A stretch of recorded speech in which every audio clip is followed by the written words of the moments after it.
Wait. Tommy, bro, just want to say, congratulations, dude. No way, bro. I already know it's gonna happen, but like, I didn't know when. No way.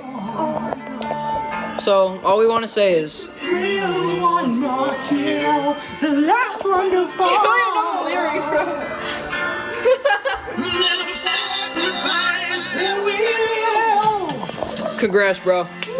Quarantine Chronicles number 27. Welcome back. I hope that you have all been staying healthy. I feel like I've been asking very politely for the past 15 weeks. Yeah, I know. I want to shout out again, July 12th, Sunday, July 12th, 10 o'clock. We have a service going on here at church. The first one since the quarantine started. In the lawn. You don't want to miss it. We got a couple of cool things we're doing just in regards to the teen ministry that you don't want to miss. Like I said, of all the things that I've said, you don't want to miss it. This is paramount above all of them. You do not want to miss this. But hey, I got a good joke for you. They say it takes a lot of courage to be an organ donor. And I believe them.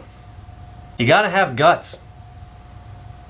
I'm not gonna belabor that punchline. We're just gonna get right into the word. Today, I wanna talk about more passages that have been pivotal to my Christian life. And part of the way that I learn how to be something is I need to learn all the things that I'm not supposed to be. Does that make any sense? In order for me to become good at ping pong, I would need to learn all of the bad habits that I shouldn't have anymore. Mentally, for me, that helps me target bad things that I'm doing so that I can stop doing them. And my Christian life is no different. My ability to learn what Scripture is trying to get me to learn is way easier when I can see all the things that I'm not supposed to be. In the book of Matthew, Jesus goes in on telling the Pharisees everything that they're doing wrong. And even though this passage is kind of bleak because like 3 weeks from this point, Jesus is going to be killed by these people, spiritually it allows us to really pinpoint all of the things that we're not supposed to be. So here we are in Matthew chapter 23. Now, disclaimer, Matthew chapter 23 from top to bottom is basically what I just told you, of Jesus going in on the Pharisees and telling them all the things that they are that they're not supposed to be. So if you want to take what I've just said to its fullest extent, I would encourage you to read all of Matthew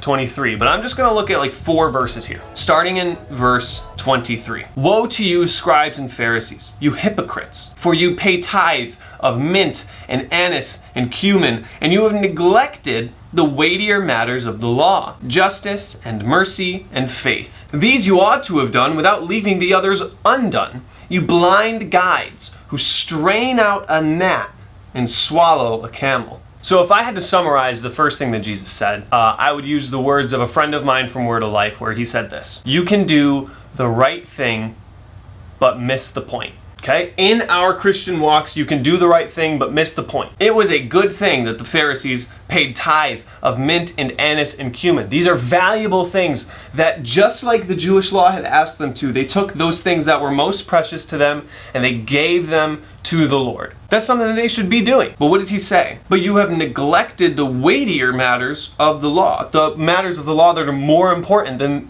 whether or not you give spices to the temple. He says you have neglected them. You have neglected justice and mercy and faith. And then, here's the kicker. These things you ought to have done without leaving the others undone. He compares it to straining a gnat and swallowing a camel. Basically, the idea being that gnats are tiny, tiny things, and they are parsing every little detail about the gnat, while a camel, which is huge, is just walking on by. This idea that you're spending so much time on little things when the big things are passing you by. You're doing the right thing by straining out some of these gnats, but you're missing the point.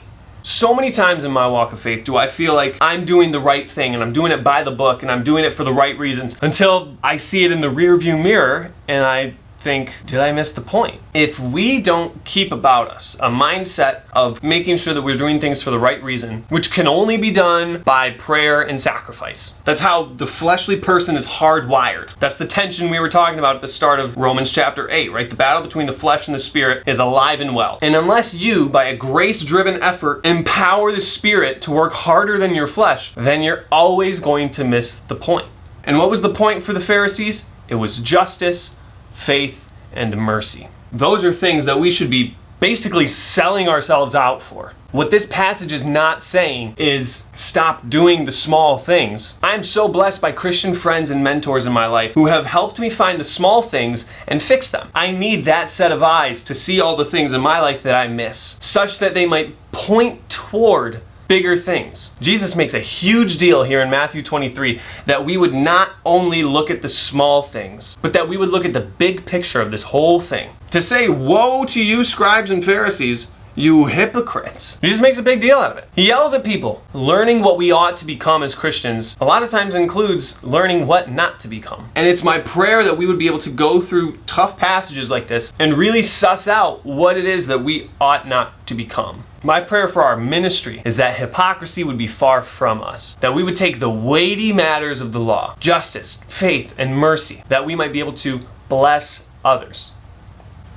Coming up, a familiar face that you've seen before, but never with this much jewelry. My fiance, Brianna DeWolf. How you doing, girl? Pretty good. More sparkly than ever before. More sparkly than ever before. You gotta check out the t-shirt.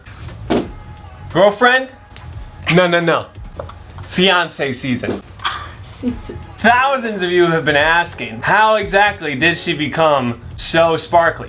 So, here's how it goes. You gotta rewind back to when we first started talking about getting engaged. She gave me 2 stipulations. The first was this: you can't be in front of a big crowd. She didn't want to feel like she was putting on like a performance, so she was like, I want it to be like a small thing, just you and me. I was like, okay, I can do that. She was like, second thing, there needs to be a photographer hiding in the bushes. She said, I need to have photographic records of how we got to where we got. And I was like, okay, I respect that. Well, if I wasn't gonna let anyone be there to see it, then they need to have pictures to see it at least. I'm trying to be respectful.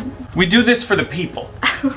So fast forward to basically the start of quarantine. I got a message from my buddy Heath from Word of Life, who's a photographer, and he says, listen, you and Bree, you gotta get a photo shoot done. You guys are awesome. And so I showed her this message. Now in my mind, I'm already saying, I gotta get him to come out and be my photographer in the bushes. So doesn't she say, Heath should be our photographer in the bushes? And I said, well, there goes that. But it was too good of an idea to pass up. So I'm putting a disclaimer here. I do not, and I will not, condone dishonesty or lying for all of you who hope to be in godly relationships. But sometimes you gotta do it. So No.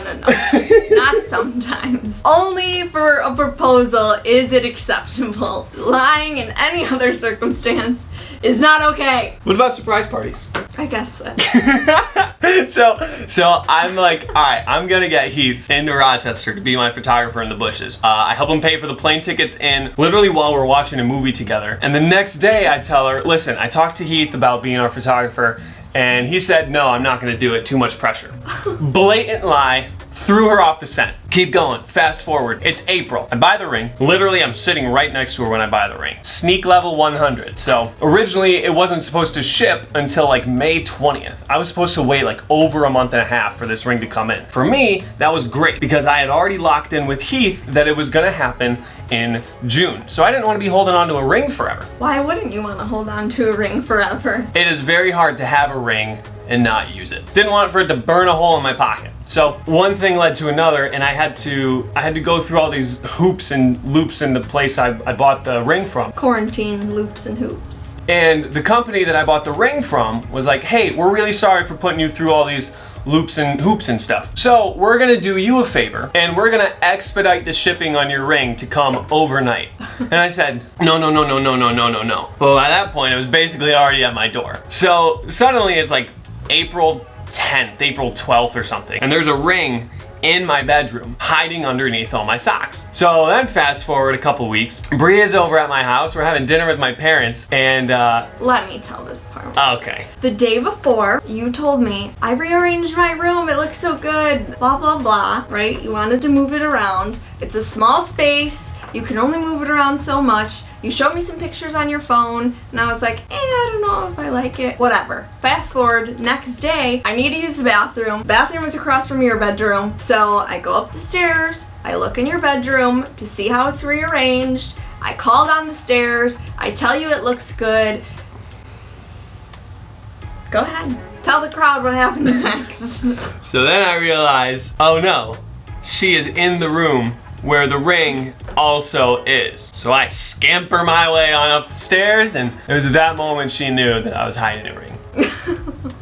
So let the record show that it was not my fault. It was the ring vendor's fault for trying too hard to forgive their inconvenience toward me. How dare they? Best, worst customer service ever. But anyway, so at this point she knows I have a ring. And that was about 2 months prior to the point where I would actually ask her the question. So you could see how this could start to create beneath the surface a level of excitement and also impatience. So fast forward, Memorial Day, I talked to her dad. I get him to agree we're gonna lie to Bree for the next 2 weeks. Anytime she tries to get information, we're just gonna lie. Again, I don't condone it, but I had to. Jesus has forgiven me. I hope that you do too. So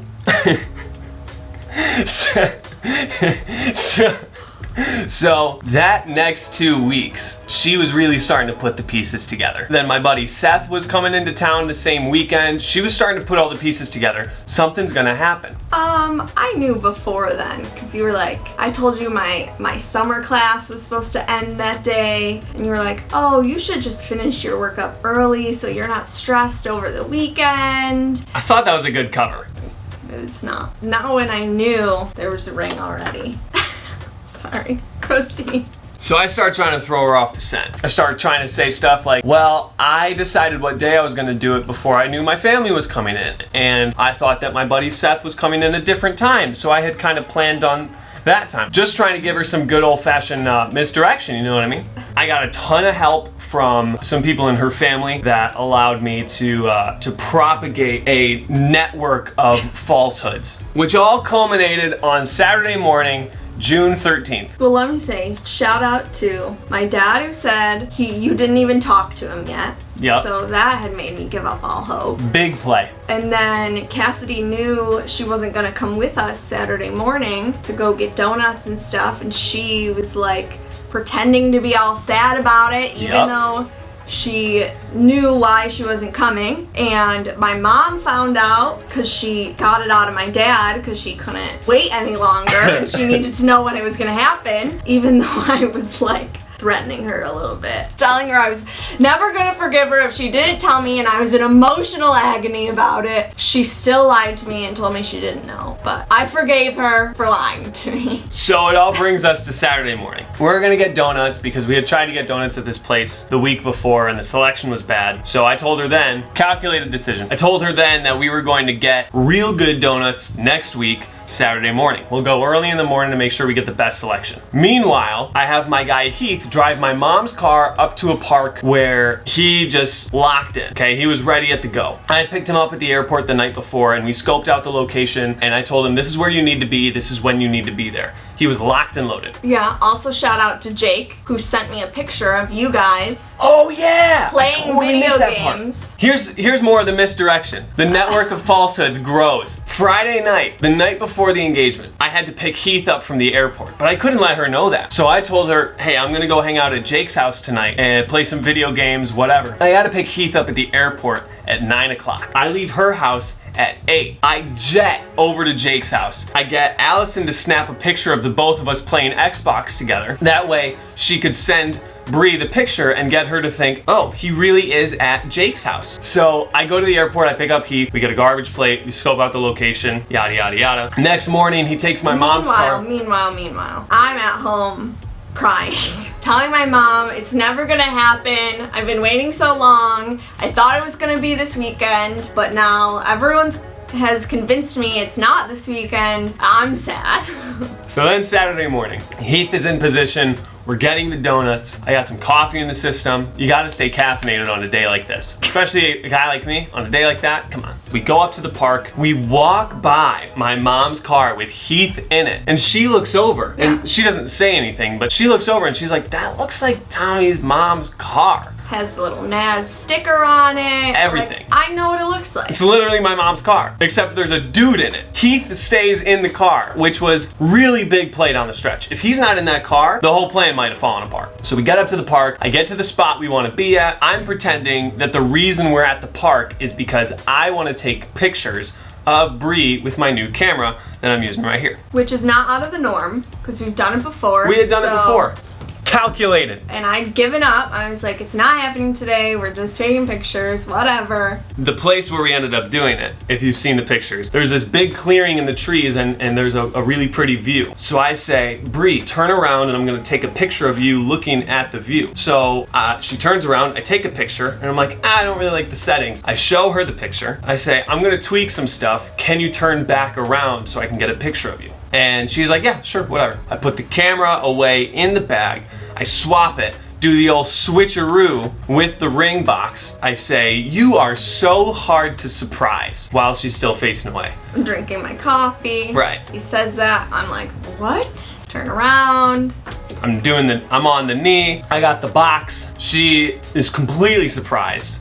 And I say, but will you at least let me try for the rest of our lives? So she says, yes, technically I didn't ask her, will you marry me? But I insinuated and we agreed to the terms afterward. I realized I kind of didn't go by the playbook in that moment. But hey, listen, still happened. Now, let me add this. Uh-oh. Let me give a word of advice for all teen boys who in the future, God willing, will ask a girl to marry them. When you put the ring on, don't put it on by the diamond. Put it on by the band. This is also a mistake Tommy made, with also photo evidence to prove it. Yeah, I had a lot of things going through my mind in that moment. Absolutely none of them were, am I doing this the right way? This is just here to help the teen guys of Open Door Baptist Church. Put it on by the band. You know what they say, a smart man learns from his mistakes, a wise man learns from the mistakes of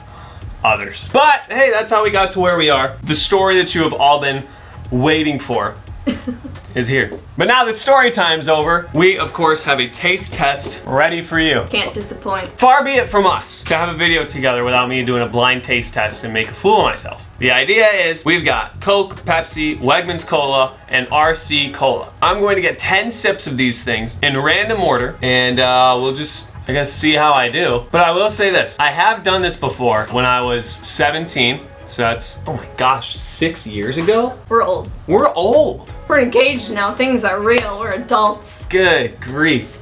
Anyway, I did this about 6 years ago, and I got 100%. So, but you didn't use exactly these ones that we have. That's true. I didn't have Wegmans Cola in there. That could be a wrench, a monkey wrench, as they call it. So I guess we'll just see how I do. Lose the glasses here. Yep. Always with the hat. Good. Yep. We're good. Yeah, just hit that one more time. Just pat me right in my eyeballs. Yeah, that'll do it. I got my diamond pen ready. Uh-oh. I'm gonna fill it up so that we can do it more than one time. Love it. So don't drink the whole cup. Fine. Now I'm interested to see the opinions of the viewers because I think that these have different tastes. At least Pepsi and Coke have very different tastes. Oh, they're certainly different. But some people don't think that. And that's wild. So. That's wild. And if Jake Brown tries to tell me again that this is all a farce, then Jake will be officially #canceled. We're gonna cancel Jake Brown. I'm not canceling Jake Brown. Don't blame me. It's all Tommy. All right, fine. We won't cancel Jake. It's whatever. See if I care. Which one do I want to do? This is always the worst part for me. I never know the order I want to go in. Yeah. Because I feel like the order could really change everything. Oh, for sure. This first one is gonna be pivotal. Don't say that. It's gonna stress me out. There's nothing more important in your whole life than this decision here, right now. Thank you so much. You're so welcome. Absolutely no pressure though. It's just that if you mess up, I'll never forgive you. Okay, I'm gonna do this one first. I have to show the camera. You always forget. Oh no. I'm actually gonna go Wegmans on that. I might regret that. I think there's also a chance that it was Coke, like regular Coca Cola. I'm almost certain it was one of those two. I'm moving on. So you're moving on. This is it. Oh, that's RC Cola. Oh boy. That's not great. Sometimes I wish I could say things when we're talking. There's things I want to tell the people, but if I told the people, you would know the answers. That just means that wasn't RC Cola, and I'm making a fool out of myself. I think that's Pepsi. No, that was Pepsi. This one right here is Pepsi. It's gotta be Pepsi, right?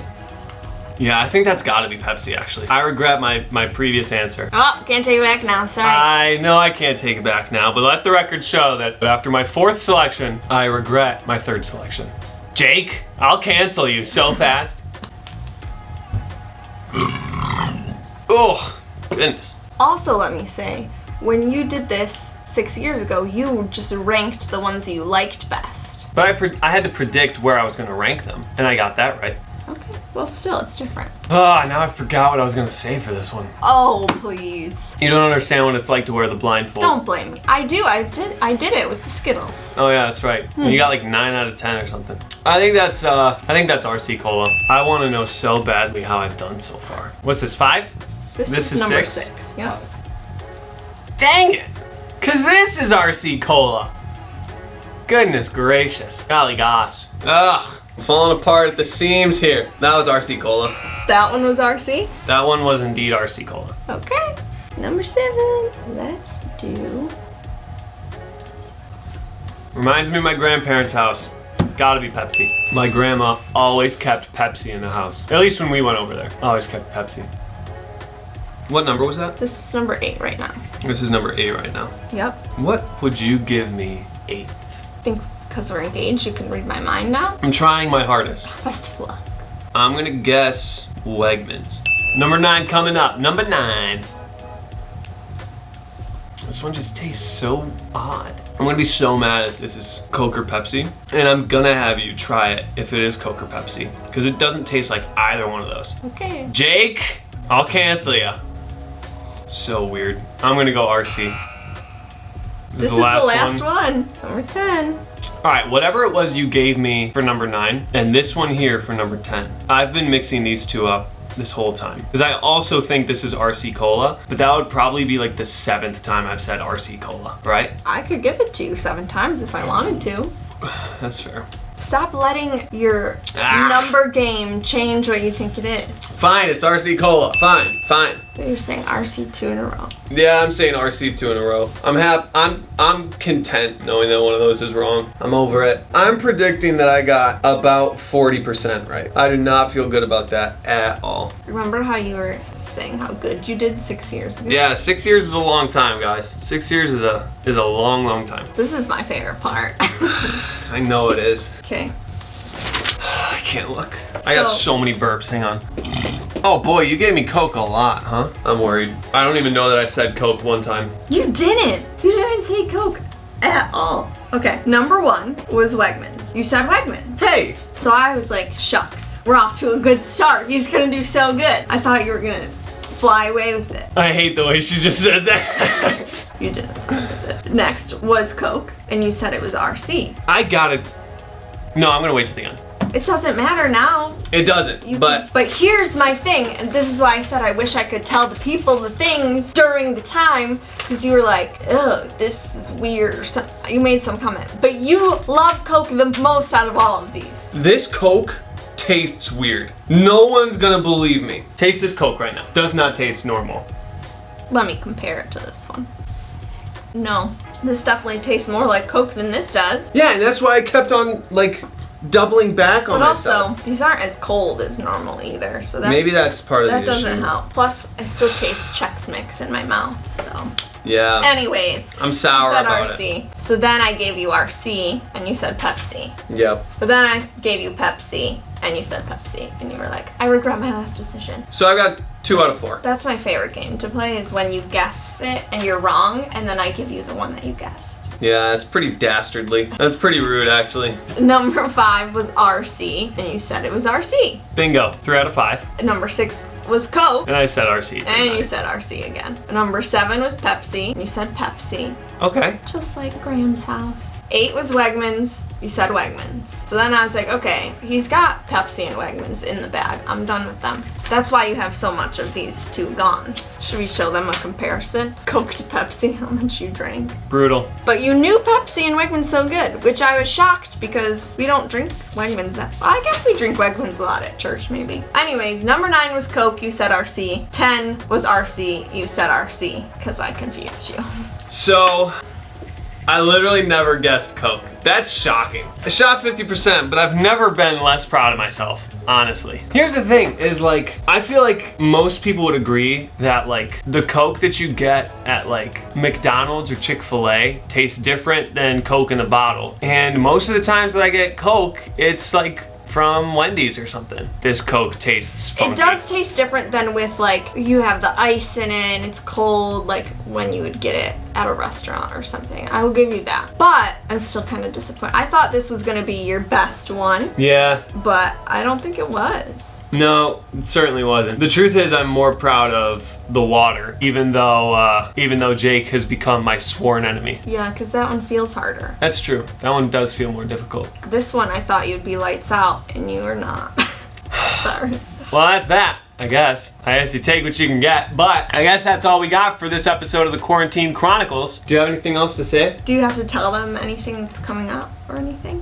July 12th, be at church or be square.